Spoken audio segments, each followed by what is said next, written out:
क्रिस्त में प्यारे भाई और बहनों, आज हमारे मनन का विषय है संत लूकस का सुसमाचार अध्याय 14 पर संज्ञाएं 7 से लेकर। ईसा ने अतिथियों को मुख्य मुख्य स्थान चुनते देखकर उन्हें ये दृष्टांत सुनाया।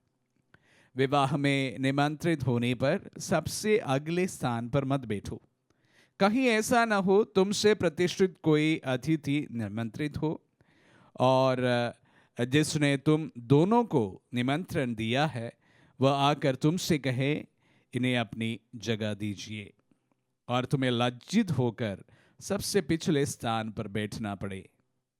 परंतु जब तुम्हें निमंत्रण मिले तो जाकर सबसे पिछले स्थान पर बैठो, जिससे निमंत्रण देने वाला आकर तुमसे कहे बंधु आगे बढ़कर बैठिए। इस प्रकार सभी अतिथियों के सामने तुम्हारा सम्मान होगा, क्योंकि जो अपने को बड़ा मानता है वह छोटा बनाया जाएगा और जो अपने को छोटा मानता है वह बड़ा बनाया जाएगा। क्रिस्त में प्यारे भाई और बहनों, व्यवहारिक प्रभु के जो संदेश आज हमारे सामने है, आज के जो सुसमाचार का पाठ है, कभी ना कभी हमारे जीवन में भी इस प्रकार के हमें एम्बैरेसिंग मोमेंट्स का सामना करना पड़ा हुआ होगा। मानव की एक प्रवृत्ति है प्यारे भाई और बहनों कि हम अपने आप को सबसे अच्छा, सबसे बड़ा, सबसे अव्वल दिखाने की एक चाहत स्वाभाविक है। जहां पर एक से ज्यादा लोग रहते हैं वहां पर इस प्रकार की एक प्रकार से बताया जाए एक नेचुरल प्रोसेस होता है कि एक व्यक्ति दूसरे से बढ़कर अपने आप को दिखाने की चाह रखते हो। ये चाह रखना एक बात होती है, लेकिन अक्सर हम लोग ऐसा दिखावा करते हैं कि इस दुनिया में हम ही हम हो, हमसे बढ़कर कोई था नहीं, है नहीं, होगा भी नहीं। हर एक व्यक्ति इस प्रकार के एक प्रोसेस से गुजरता है। विशेष रूप से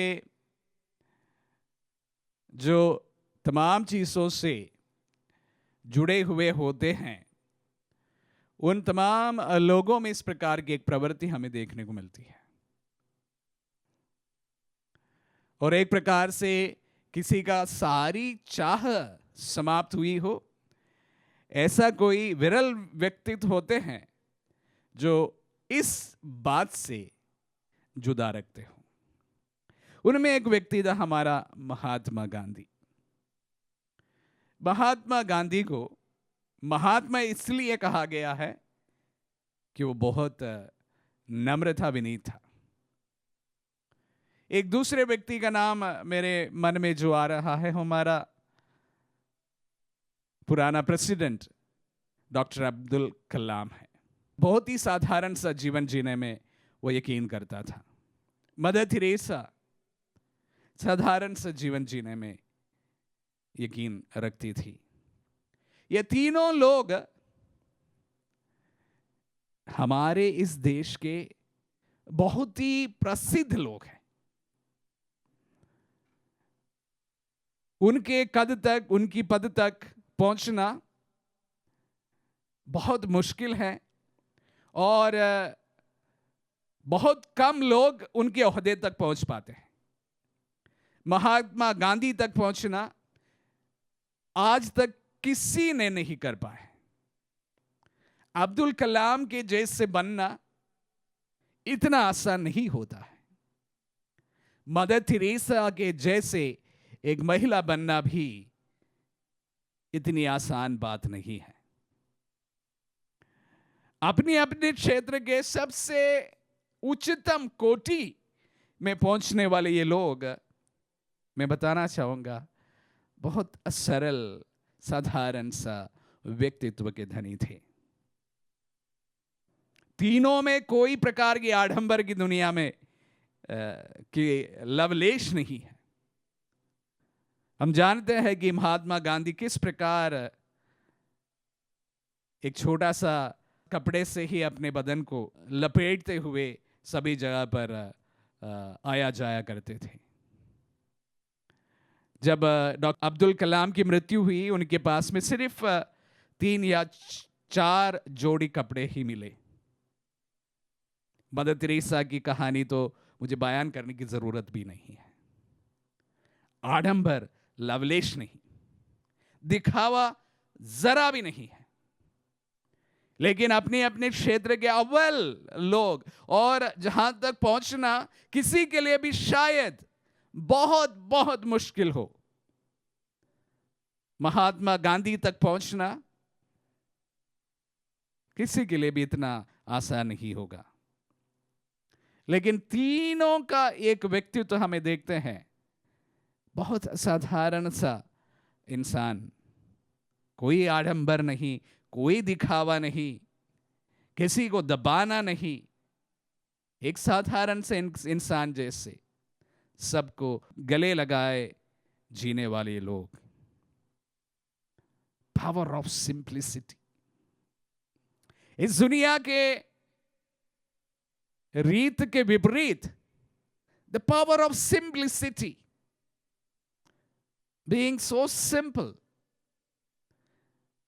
जब भी महात्मा गांधी को अगर हमें याद करना हो, थोड़ा सा इस प्रकार एक आकार बना के वहां पर एक छोटा सा चश्मा बनाए, सब कोई महात्मा का ही याद करेंगे।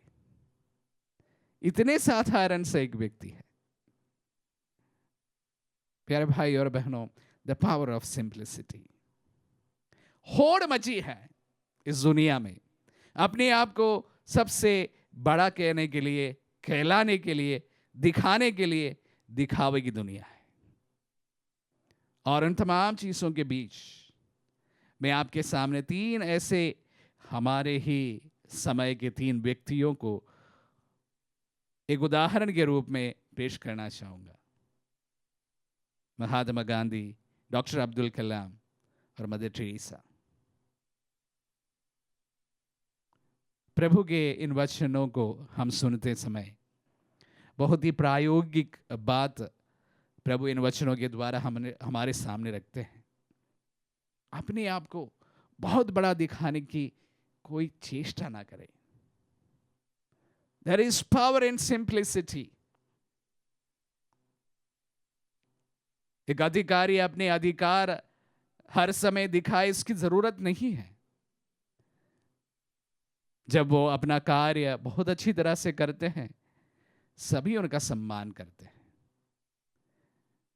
प्यारे भाई और बहनों, जब इन वचनों को जब हम सुनते हैं, समझने की कोशिश करते हैं, हम भी हमारे जीवन में थोड़ा बहुत प्रभु से ये बातें सीखें, हम विनीत बने,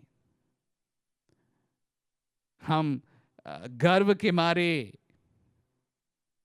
किसी के सामने आप ऐसा व्यक्ति ना बने जिनको हम अप्रोच करना हमारे लिए मुश्किल हो जाए। जो विनीत है वह स्वतः ही झुकने के लिए तैयार होते हैं। एक और छोटा सा दृष्टांत, छोटी सी बात आप सबके सामने रखना चाहूंगा।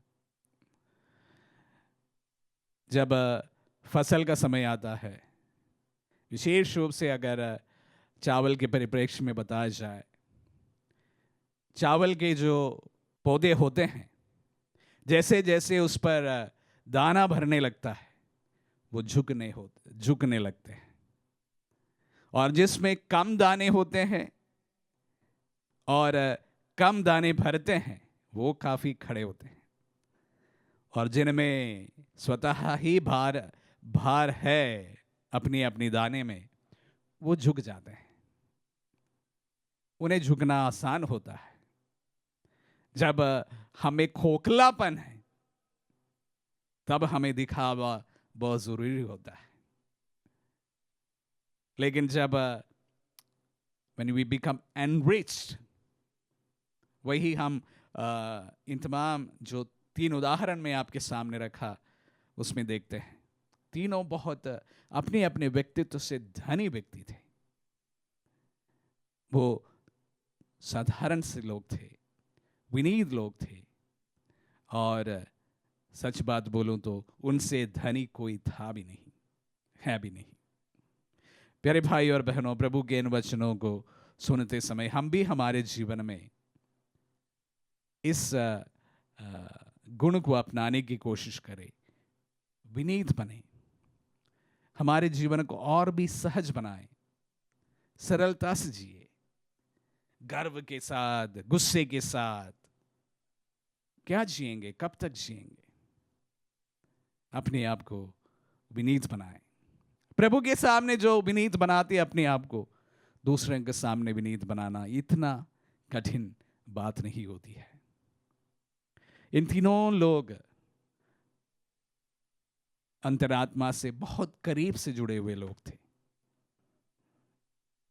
और शायद यही कारण भी है कि वो अपने जीवन में भी इतनी सरलता को अपनाए, सरलता से अपने जीवन जिए, जिसका इस दुनिया कायल है। प्रभु भी चाहता है कि वचन भी हमसे यही आह्वान करते हैं कि हम भी दयालु बने, विनीत बने, सरल बने। आमीन।